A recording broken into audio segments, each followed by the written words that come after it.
लेखक आगे कहता है कि इस ईश्वर को ही अंगीकार था कि हमारा इस पृथ्वी पर कुछ नाम नहीं रहेगा। नहीं तो इस जब द्रव्य की खोज में डूबते डूबते बच्चे थे, तब कौन जानता था कि हमारी कपोल कल्पना सत्य हो जाएगी। लेखक आगे बताता है कि द्रव्य की खोज में ढूंढते यानी पैसे के लिए मैं इस तरह से भटक रहा था, तब तो मेरे दोस्तों ने ही मेरी मदद की, वरना ये मेरी जो कल्पना थी वो सिर्फ एक कल्पना ही रह जाती, सत्य रूप धारण नहीं करती। परंतु ईश्वर के अनुग्रह से हमारे सब संकट दूर हुए और अंत समय हमारी अभिलाषा पूर्ण हुई। लेकिन ईश्वर की कृपा से मेरे सारे संकट दूर हो गए और मेरी जो अभिलाषा थी वो पूरी हो गई। हम अपने इष्ट मित्रों की सहायता को भी नहीं भूलेंगे कि जिनकी कृपा से इतना द्रव्य हाथ आया कि पाठशाला का सब खर्च चला गया और 10-5 पीढ़ी तक हमारी संतान के लिए बचा रहा।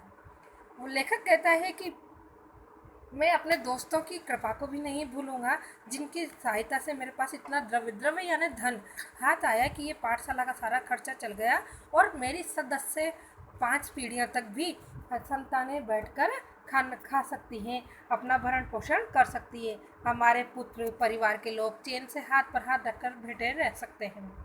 हे सज्जनों, ये तुम्हारी कृपा का विस्तार है कि तन मन से आप इस धर्म कार्य में प्रवृत्त हुए। नहीं, मैं 2 हाथ पैर वाला बेचारा मनुष्य आपके आगे कौन कीड़ा था जो मेरे ऐसे दुष्कर्म कर्म को कर लेता।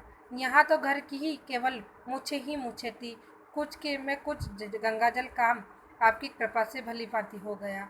मैं आज के ही दिन को नित्यता का प्रथम दिन मानता हूँ और जो औरों को अनेक साधन में भी मिलना दुर्लभ है।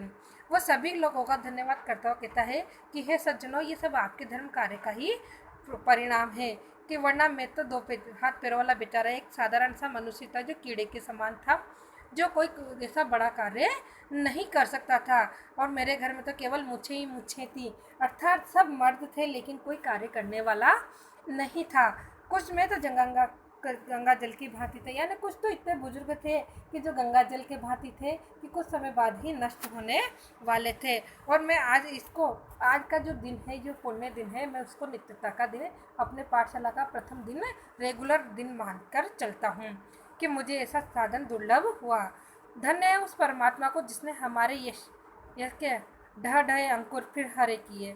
मैं उस परमात्मा को भी धन्यवाद देता हूँ जिसने मेरे मन में जो जो अंकुर ढह गए थे, गिर गए थे, उन अंकुर को फिर हरा भरा कर दिया है। सज्जन शुभ चिंतकों, संसार में पाठशालाएं अनेक हुई होगी, परंतु हरि कृपा से जो सफल पूर्वक कामधेनु ये पाठशालाएं वैसी अचरज नहीं कि पाठशाला का बनाना कठिन था। देखिए, ये हम लोगों के भाग्य का उदय कि ये महामुनि मुग्धमणि शास्त्री बिना प्रयास लगे हार लग गए, जिनको सतयुग में आदि में इंद्र अपनी पाठशाला से निमित्त समुद्र और वन जंगलों में खोजता फिरा, अंत को हार मानकर बृहस्पति को रखना पड़ा।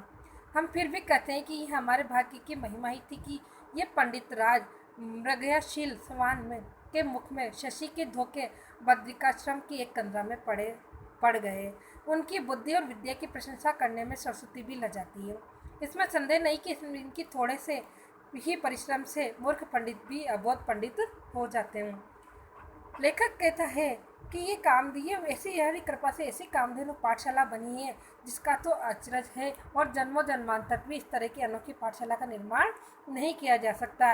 ये हमारे भाग्य का ही उदय है कि ऐसे महामुनि मग्धमुनि शास्त्री नामक पंडित जी हमारे हाथ लगे, जो तर्कशास्त्री हैं, जिनको खोजते खोजते तो इंद्र ने भी जंगलों के समुद्र की खाक छान ली और अंत में हार कर उन्हें बृहस्पति को अपना गुरु बनाना पड़ा। फिर वह कहते हैं कि यह हमारी भाग्य की महिमा ही थी कि ये मृगयाशीली स्वान के मुख में, यानी आराम से निद्राशील, जो नींद में स्वान सियार सोया हुआ था, उसके मुख में बद्रिकाश्रम में सोए पड़े थे, उसके गुफा में आश्रम में विश्राम कर रहे थे। उन कंदराओं में से हम इनको निकाल कर लाए। इनकी बुद्धि और विद्या की जो प्रशंसा है वो तो सरस्वती भी नहीं कर सकती, उससे भी लाज आती, शर्म आती है। ये ऐसे हैं कि ऐसी इनके थोड़े से परिश्रम से पंडित मूर्ख और अबुध, ये इतने तर्कशास्त्री हैं कि बड़े से बड़ा पंडित भी इनके सानिध्य में रहता है तो वो मूर्ख और अबोध बन जाता है, ज्ञानी पंडित भी मूर्ख बन सकता है। हे मित्र, मेरे निकट जो महाशय बैठे हैं, इनका नाम पाखंड प्रिय है। किसी समय इस देश में इनकी बड़ी मान्यता थी। सब स्त्री पुरुषों को इन्होंने मोह रखा था, परंतु अब काल चक्र के मारे अंग्रेजी पढ़े हिंदुस्तानियों ने इनकी बड़ी दुर्दशा की। इस कारण प्राण बचाकर हिमालय की तराई में हरित दुर्वा पर संतोष कर अपना कालक्षेप करते थे। हे मित्र, मेरे निकट जो महाशय बैठे हैं इनका नाम पाखंड प्रिय है। ऐसी मान्यता है कि सभी स्त्री पुरुषों को इन्होंने अपने मोह में पटक रखा था, प्रेम में पटक रखा था। लेकिन अंग्रेजों ने जो अंग्रेजी शिक्षा चलाई, इसके कारण हिंदुस्तानियों की जो दुर्दशा हुई, जिससे ये प्राण बचाकर हिमालय की तराई में हरी हरी दुर्वा यानी घास पर संतोष से अपने कालक्षेप, अपने काल को के आने का अंतिम समय आने का इंतजार कर रहे थे। विपत्ति ईश्वर किसी पर न डाले। जब तक राज था दृष्टि बचाकर भोग लगाया करते थे। वो कहते हैं कि ऐसी विपत्ति किसी पर भी ईश्वर नहीं डाले कि जब तक पाखंड प्रिय का जो अध्यापक थे उनका राज था, तब तक उन्होंने वो लोगों की आंखें बचाकर, दृष्टि बचाकर लोगों को क्या करते थे कि अपने कार्य को सिद्ध कर लेते थे, अपने फेवर को सिद्ध कर लेते थे। कहाँ वो स्वान श्रृगाल के संग दिन काटने पड़ रहे हैं, जो लोगों को पाखंडी से यानी धोखे के साथ छल कपट कर कर रिश्वत खाते थे, वही आज सियारों और कुत्तों के साथ अपने दिन काट रहे हैं। परंतु फिर भी उनकी दृष्टि पर वो पूरा विश्वास है। स्वान यानी कुत्ता होता है, परंतु फिर भी इस बुद्धि पर उन्हें अपना पूरा भरोसा है कि कार्तिक मास भी उनको स्थिर रह जाने दें, कि ईश्वर एक महीना, कार्तिक मास यानी पूरा एक महीना पवित्र मास, कार्तिक मास के एक महीने में अगर कोई उनको हरि कृपा के साथ उन्हें अपने साथ रहने दें, और तो वो नवीन धर्म के साथ उनके सारे धर्मों पर पानी फेरकर उन्हें अपने भ्रष्टाचार के मोह में फंसा सकते हैं।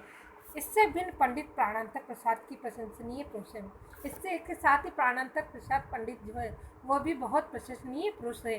जब तक इस घट में प्राण है तब तक न वो किसी पर उनकी प्रशंसा बन पड़ी है न बन पड़ेगी।